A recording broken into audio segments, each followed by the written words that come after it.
ყველა ჩემს მაყურებელს მოგესალმებით, მე ვარ ნინო თოდუა. დღეს მინდა გესაუბროთ მამაკაცების 6 ყველაზე საშინელ თვისებაზე.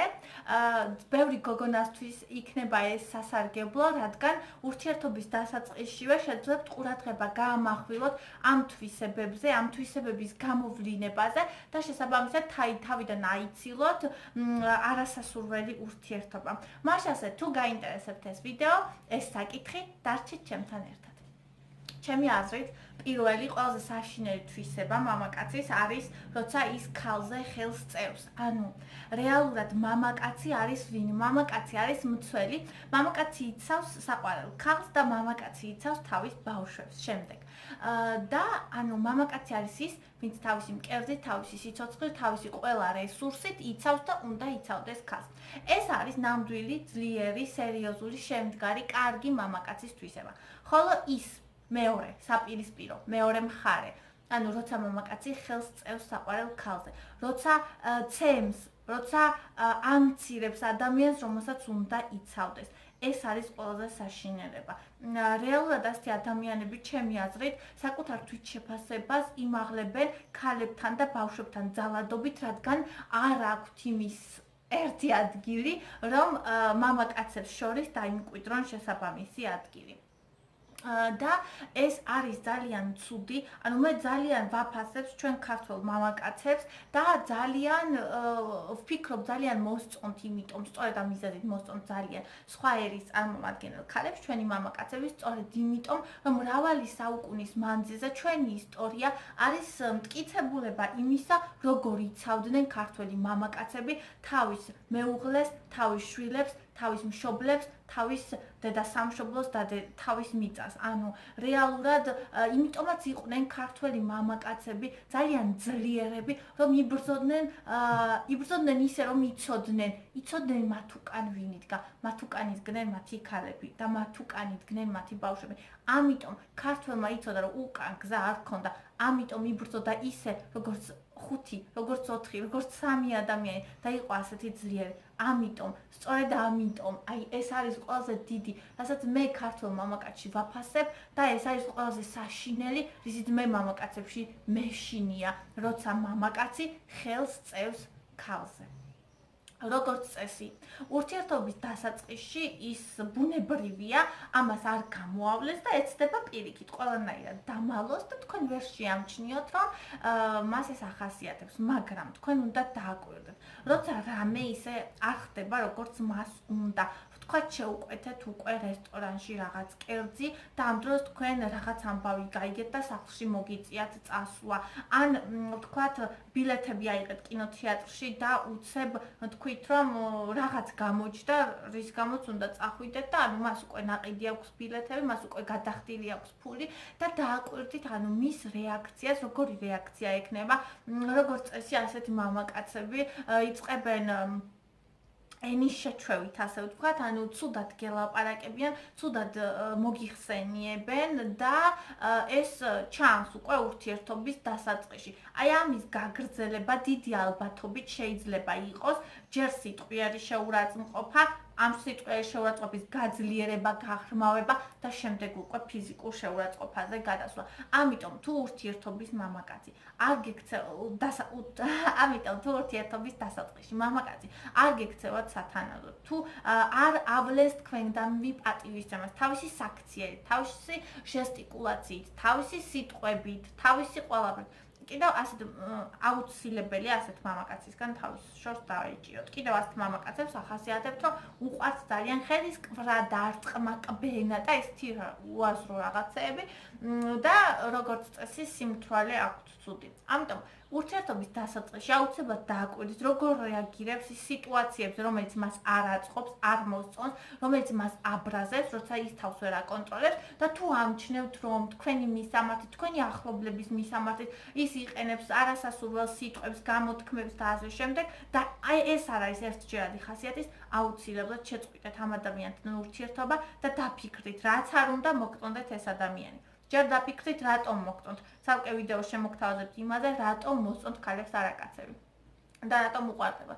და მერე ამის მერე აუცილებლად გაწყვიტეთ მასთან ურთიერთობა, იმიტომ რომ ეს შეიძლება თქვენთვის ფატალურადაც კი დასულდეს. ძალიან ბევრი შემთხვევა იყო, ყოველ ხშირად მესმის რომ ყოფილმა ქმარმა მოკლა ცოლი და ასე შემდეგ და გული მისკდება როცა ეს მესმის, იმიტომ რომ ჩემს თვალში მამაკაცი არის მცველი, ჩემს თვალში მამაკაცი არის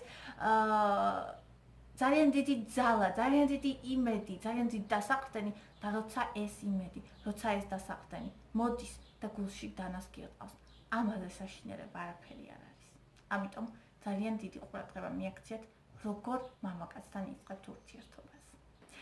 მეორე საშინელი მამაკაცის თვისება, ჩემი აზრით არის გაერთიანებული მაქვს ორი პუნქტი, ანუ დამოკიდებულება, როცა მამაკაცი დამოკიდებულია ალკოჰოლზე, ან დამოკიდებულია ნარკოტიკებზე. ეს არის ფაქტიურად ძალიან ცუდი შემთხვევა. ხშირად ქალებს გონიათ, რომ ეცოდებათ და ფიქრობენ, რომ მე რომ მასთან ვიქნები, გამოსწორდება, ან ჩემო დრაეშველება, ან ჩემი სიყვარულით გამოსწორდება. კი, შეიძლება რაღაც პერიოდი იყოს შეცვლის მცდელობა, მაგრამ ძალიან დიდი ალბათობით ყველაფერი ისევ თავის ადგილას დაბრუნდება და ძალიან დიდი ალბათობით ეს ყველაფერი თქვენ მოგიტანთ ძალიან ბევრ ტკივილს, ძალიან ბევრ იმედგაცრუებას და შეიძლება უარესი შედეგებითაც დასრულდეს. ანუ რეალურად მამაკაცები, რომლებიც ალკოჰოლზე არიან დამოკიდებული, რომელიც ნარკოტიკულ საშუალებებზე არიან დამოკიდებულები, ვეღარ აკონტროლებენ საკუთარ თავს და ეს არის ძალიან ცუდი, ის ძალიან ცუდად დაისახება ქალზე, ძალიან ცუდად დაისახება თქვენ შვილებზე, როგორც ფსიქოლოგიურად, ასევე ფიზიკურადაც. ამიტომ ანუ აუცილებლად უნდა გაითვალისწინოთ, რომ თუ კი ვთქვათ, დაიწყეთ ურთიერთობა და ხართ ბიჭთან, რომელიც ჯერ არ არის ალკოჰოლიკი, მაგრამ აქვს ნიშნები, როგორია ეს ნიშნები, ის სვავს ბევრს, კვირაში 4-ჯერ მაინც თავის მეგობრებთან ერთად, ან თუნდაც მარტო სვავს ვთქვათ რამდენიმე ლიტრ ლუდს. ან ლუდს და არახს ერთად. ეს არის ის, რომ ადამიანს აქვს ცხოვრებაზე ხელი ჩაქნეული, ან ეს არის იქნევს და ადამიანს აქვს არჩეული უმოქმედობა და თვითგანადგურების გზა. რეალურად ასეთი ადამიანი გაგანადგურებთ თქვენს, რაც შეეხება ნარკოტიკებს, ეს საკმაოდ ადვილად ჩანს, რომ ადამიანი არის ნარკომანი და ასეთებისგანაც, რა თქმა უნდა, თავის შორს უნდა დაიჭიროთ. მე მათ პიროვნულ მახასიათებლებზე არაფერს არ ვამბობ, მე უბრალოდ ვამბობ, რომ ძალიან მძიმე და ძალიან ძნელია ასეთი ადამიანი შენს გვერდით, მით უმეტეს თუ ეს ადამიანი გიყვარს. ამიტომ თუ საკუთარი თავი გიყვართ პირველ რიგში, ასეთი ადამიანებისგანაც ჩემი აზრით თავი შორს უნდა დაიჭიროთ. მესამე ცუდი, ასე ვთქვათ, თვისება მამაკაცის არის ის, რომ დადის ქალებში. მე ვფიქრობ, რომ არსებობენ მამაკაცები, რომლებიც არიან ერთგულები, არსებობენ მამაკაცები, რომელსაც არ შეუძლიათ იყვნენ ერთგულები და ეს არის ქალისთვის ცუდი. ანუ თუ თქვენ ურთიერთობის დასაწყისში მას წაასწარით, რომ ვინმეს ემესიჯებოდა ან სოციალურ ქსელში, ან გაცნობის საიტზე, ან ტელეფონით და მან გითხრათ, რომ ეს არაფერია, უბრალოდ დაელაპარაკა და ანუ შენ უყვარ ხარ, მეტი არავინ და ასე შემდეგ. ანუ რეალურად ესეც ძალიან ცუდად დაისახება თქვენზე, რადგან თქვენ ხართ თითქოს მეორე ხარისხოვანი, თქვენ ხართ თითქოს მოსამსახურე და აღმზრდელი ბავშვების, მაგრამ თქვენ არ ხართ თითქოს ქალი. მას ესეთი დამოკიდებულება აქვს და სამწუხაროდ რაღაც დროის მერე ქალებსაც ასეთი დამოკიდებულება უჩნდებათ საკუთარი თავის მიმართ. შესაბამისად, ეს რომ არ მოხდეს, თქვენ უნდა მიაქციოთ ყურადღება, როცა ერთად სადმე მიდიღათ. რამდენად ხშირად უყურებთ სხვებს, როცა თქვენ ხართ ბევრნი, თქვენს მეგობრებს და ქალებს ეფლირტავება ღიად თუ არ ეფლირტავება. ანუ კიდე არის ვარიანტები, როცა მამაკაცები ღალატობენ ცოლებს, მაგრამ ცოლმა ამის შესახებ არაფერი არ იცის. ეს ნიშნავს იმას, რომ მამაკაცი ცდილობს მაქსიმალურად შენიღბოს და დამალოს ეს მომენტი, ანუ ქალი რაღაცნაირად ეძვირფასება და მისი დაკარგვა არ უნდა. მაგრამ თუ თქვენ ამჩნევთ, რომ ის არც კი ცდილობს დამალოს, რომ აქვს ურთიერთობა სხვა ქალებთან და ამას აკეთებს ღიად, ისე რომ თქვენ ამაზე თანახმა არ ხართ, მაშინ გამოდის, რომ თქვენ მისთვის ძვირფასი ადამიანი არ ხართ.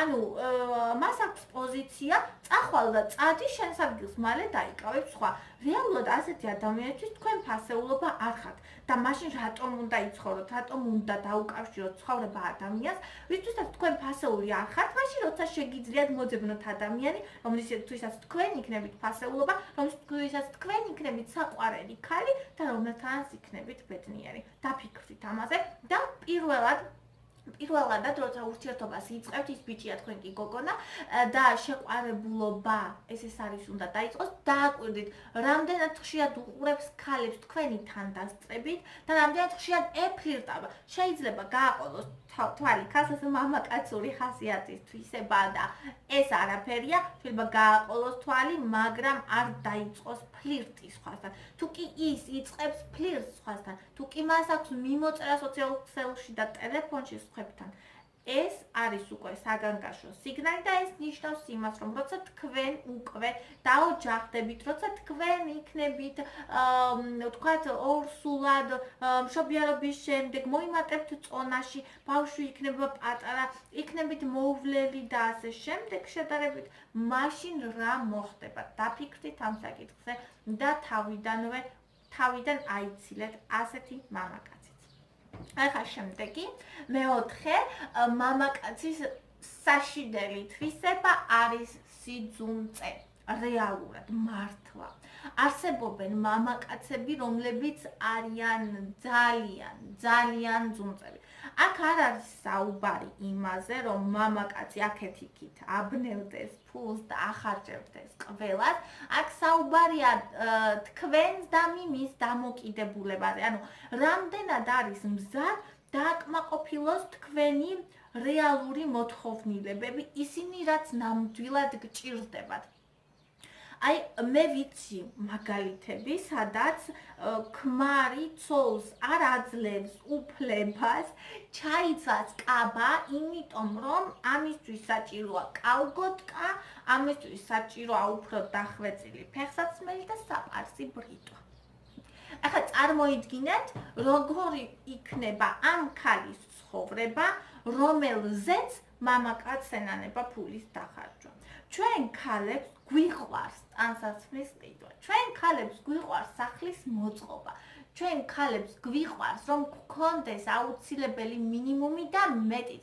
ჩვენ ქალები ვიმსახურებთ ამას, რომ ჩვენ ვიყოთ სამყაროს სილამაზე, რომ ჩვენ გავალამაზოთ ეს სამყარო და ამაში უნდა დაგვეხმარონ ჩვენი მამაკაცები.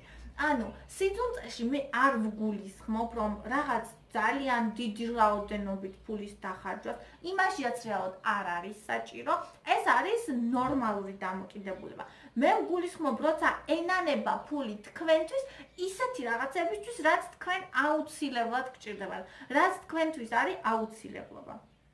რეალურად თუ ქალიც ასეთია, თუ ქალსაც ენანება, ვთქვათ, კალგოტკის ყიდვა თავისთვის, მაშინ შეიძლება ეს ადამიანები კარგად იყვნენ. მაგრამ თუ თქვენ გინდათ, რომ გყავდეთ ნორმალური მამაკაცი, რომლის გვერდზეც გავლის არ მოგერიდებათ, რომლის გვერდზეც იქნებით მშვენიერი, რომლის გვერდზეც იქნებით კმაყოფილი და მას არ დაენანება კაბა თქვენთვის, მაშინ უნდა არჩიოთ სწორედ ასეთი მამაკაცი და საიდან ჩანს ესენი ურთიერთობის დასაწყისში. საიდან ჩანს და მიდიხართ კაფეში და ის გთავაზობთ, რომ თქვენ თვითონ გადაიხადოთ თქვენი პორციის საფასური. აქედან ჩანს სიძუნწე, მას არ უნდა თქვენზე ფულის დახარჯვა. ის მარადივად ცდილობს დაგპატიშოთ თქვენ ადგილებში, სადაც ფული საჭირო არ არის. ეხლა ნუ მეტყვით, რომ პატარა არ მუშაობს, ბიჭია და ფული არ აქვს. რეალურად ეს არ არის გამართლება. მე ვიცი, ძალიან ბევრი ვარიანტი, როცა ბიჭი არ მუშაობს, ან მუშაობს, მაგრამ ჯერ დაბალი ხელფასი აქვს, იმიტომ რომ პატარა და ეხლა იწყებს, მაგრამ ყველაფერს, რაც აქვს, უნდა საყვარელი ქალისთვის. ეს არის ნორმალური მამაკაცის ნორმალური მდგომარეობა. მათ ყველაფერი უნდა საყვარელი ქალისთვის. ისინი აგროვებენ ფულს იმისთვის, რომ თქვენ სადმე წაგიყვანონ, რომ თქვენ ელემენტარულად რაღაც ყვავილები გაჩუქოთ, ყავა სადმე დაალიოთ, ერთად კინოთეატრში წახვიდეთ. ყოველთვის ნორმალური მამაკაცი ცდილობს, რომ თქვენ დაგახარჯოთ ფული, რადგან ის ამითი იღებს სიამოვნებას. მას უხარია, როცა ახარებს საყვარელ ხალხს, რადგან ქალი არის გრძნობა და გამოხატვა. შესაბამისად, შემოძვირებასებო დააკვირდით, როგორ გექცევათ თქვენი საყვარელი ადამიანი ურთიერთობის დასაწყისში. თუ არ გინდათ საშინელი ძუნწი ადამიანის გვერდზე ცხოვრება, არ აიჩიოთ ასეთი ადამიანი ცხოვრების მეგზურად. მაშასე, შემდეგი მამაკაცების ერთ-ერთი ცუდი საშინელი თვისება არის, როცა ის არის უმუშევარი. ოღონდ არის არადროებით უმუშევარი, არამედ ქრონიკულად უმუშევარი. როგორც წესი, ასეთი მამაკაცების ცოლები მუშაობენ 2-3 სამსახურში, მთელი ოჯახი თავის სუსტი მხრებით მიაქვთ, მიათრევენ და ეს კაცები მთელი დღე წამოწოლილი დივანზე ღირს იფხანენ, ან მეზობელ კაცებში სვამენ და ან უარესი მათი ცოლი წასულია საზღვარგარეთ, ხოლო ეს კაცი დადის სუბუქი ყოფაქცევით ქალებში და მათ ახარჯავს ამ ფულს. ამას რომ ვხედავ, ბრაზდები აი რაღაც ძალიან და ალბათ ყველა ქალი ასეა. რეალურად ეს არ არის დროებითი, ეს არის ადამიანის არჩევანი. მას არ უნდა რომ იმუშაოს, მას აქვს არჩეული უსაქმურობა და რას აკეთებს? გეუბნებათ რომ გაგზავნა ბევრი CV, რომ არსად არ მიიღეს, რომ იქ სადაც დაუძახეს მისი კომპეტენცია არ იყო, რომ იქ ჭირდებოდათ მუშები და მას რადიკულიტი აქვს. და აი ასეთი შინაარსის ტყუილებით გაბოლებთ, ასე ვთქვათ, და რას აკეთებს? მთელი დღე ან ზის კომპიუტერთან, ან ტელევიზორთან და მიგრირებს დივანიდან მაცივამდე, მაცივრიდან დივანამდე. ეს არის საშინელება. ასეთ მამაკაცთან, არ ვიცი, თქვენი შვილები სწავლობენ უსაქმურობას, თქვენ გადაკეთდებით კაცად და ბუნებრივია ვერანაირ ქალურ ბედნიერებას ასეთი მამაკაცისგან ვერ ეღირსებით. შესაბამისად, როგორ მამაკაცებს უნდა აალიდოთ თავი ურთიერთობის დასაწყისში. თუ იცით რომ არ მუშაობს 1-2-3 წელია უკვე, თუ იცით რომ არც ცდილობს რომ მოძებნოს სამუშაო და თუ კითხავთ რომ აი სამსახური იშოვა თუ არა, ჩამოგიტვირთ მილიონ მიზეზს რატომ ვერ იშოვა, მაშინ იცოდეთ რომ ეს არის პოტენციური ქრონიკულად უმუშევარი მამაკაცი, რომლის გვერდზეც თქვენ მოგიწევთ იქცეთ დროგის ცხენად. ამიტომ დაფიქრეთ, გინდათ დროგის ცხენობა თუ არ გინდათ? პოტიში, შემდეგი პუნქტია, ანუ მამაკაცების ცუდი თვისება, როცა არის დედიკოს ბიჭი. ან მეგობრების ბიჭი. ანუ როცა პირველ ადგილას თქვენ არ ხართ. ჩემ ქმარს ყავდა ერთი პროფესორი, რომელიც გამუდმებით ეუბნებოდა ბავშვებს, ქალებს. არასოდეს არ იყოთ კაცთან, რომლისთვისაც თქვენ არ იქნებით ნომერი პირველი. იქნება ეს ალკოჰოლიზმი, ნარკოტიკები, სამსახური თუ რა, არ აქვს მნიშვნელობა. თუ თქვენ არ ხართ პირველი, თქვენ ვერ იქნებით ბედნიერი. თუ თქვენ, რა თქმა უნდა, გინდათ რომ იყოთ მის ცხოვრებაში პირველი და ეჭვიანობა ქალების უმრავლესობას უნდა თავის მამაკაცის ცხოვრებაში პირველი ადგილი ეჭიროს და ბუნებრივია ბავშვებს, ცოლს და ბავშვებს. დედიკოს შვილი ეს არის რაღაც არ ვიცი როგორ თქვა, ცალკე ფენომენი. რეალურად ცოლ-ქმარის შორის ყოველთვის დგას დედიკო. თქვენი ქმარი გამუდმებით გეტყვით რომ დედამ თქვა ეს ჩააცვი ბავშვს, დედამ თქვა ეს ასწავლე ბავშვს, დედამ თქვა ესე მოამზადე საჭმელი, დედას გაკეთებული საჭმელი უფრო გემრიელია ვიდრე შენი. ანუ ბუნებრივია ხვდებით რომ დედის ნორმალურ სიყვარულს და აი ასე ზღვარგადასულ დედის კაბაზე გამობმულობას შორის ძალიან დიდი სხვაობაა.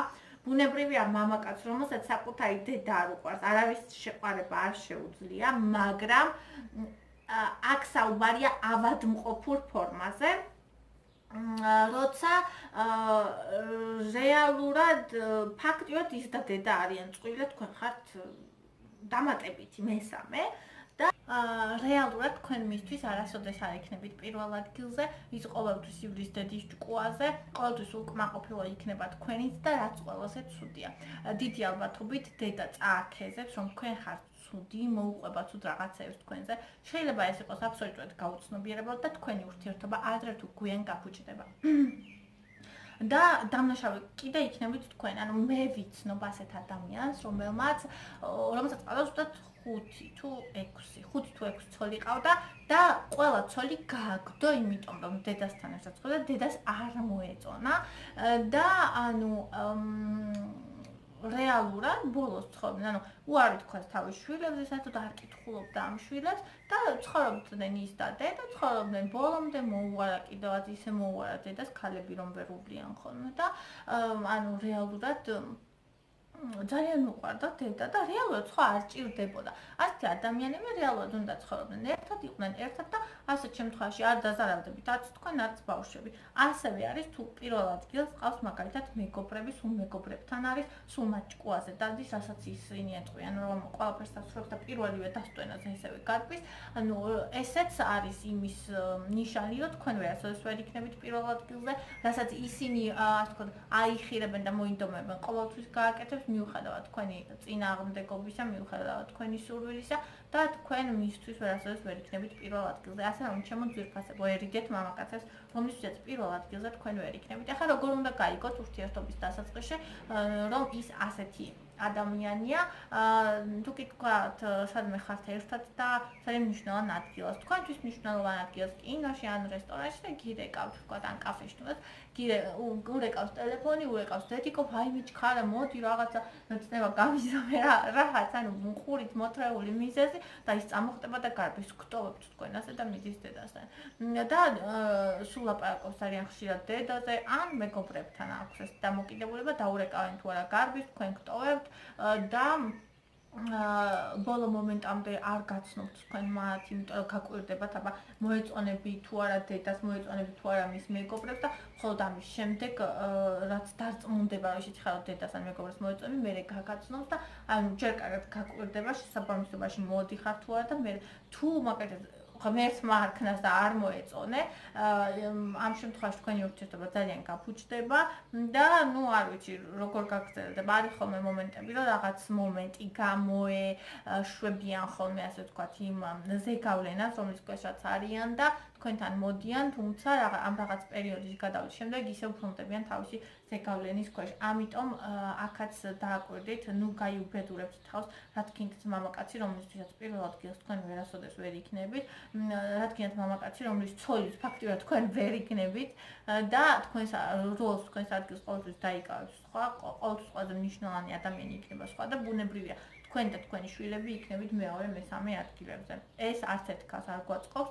შესაბამისად დააკვირდეთ ჩემო ძვირფასებო, ურთიერთობის დასაწყისში აუცილებელია როგორც არ იმართება თქვენი ბედი, არის დამოკიდებული თქვენზე. ჩვენი არჩევნები განაპირობებს ჩვენს ცხოვრებას, ის მრავალი არჩევანი, რომელსაც ცხოვრების განმავლობაში ვიღებ. და მე ვფიქრობ, ძალიან მნიშვნელოვანია დაფიქრდეთ ამ საკითხებზე და ყურადღებით აირჩიოთ ადამიანი ცხოვრების მეგზურად, იმისთვის რომ იყოთ ბედნიერი, იმისთვის რომ თქვენი ცხოვრება გავდეს იმ ოცნებას, რომელიც გინდათ რომ რეალობად იქცეს. მე გისურვებთ ბედნიერებას, მე გისურვებთ რომ თქვენ საყვარელ მამაკაცს ჩამოთვლითაგან არც ერთი არ ახასიათებდეს და იყოს ყველა მამაკაცური თვისებით შემკული. თქვენ თუ გეყარებათ თქვენი თავი, თქვენ თუ ყურადღებით არჩევთ ღირსეულ მამაკაცს, ნამდვილად იქნებით ბედნიერი და ნამდვილად მთელი ცხოვრება შეძლებთ, იყოთ ქალი, იყოთ მისი პირველ ადგილოსანი, თქვენ და თქვენი შვილები. გისურვებთ წარმატებებს, თუ მოგეწონათ ვიდეო, დალაიქეთ, გამოიწერეთ არხი, რომ ახალი ვიდეოები მოგივიდეთ ხოლმე და ასევე ძალიან მაინტერესებს თქვენი კომენტარები ამ საკითხებთან დაკავშირებით. თუ თქვენ დაამატებდით რაიმე მამაკაცების ასეთ საშინელ თვისებას, ძალიან მაინტერესებს რა იქნება ასეთი. მოკლედ, ველი თქვენს კომენტარებს, მომავალ შეხვედრამდე.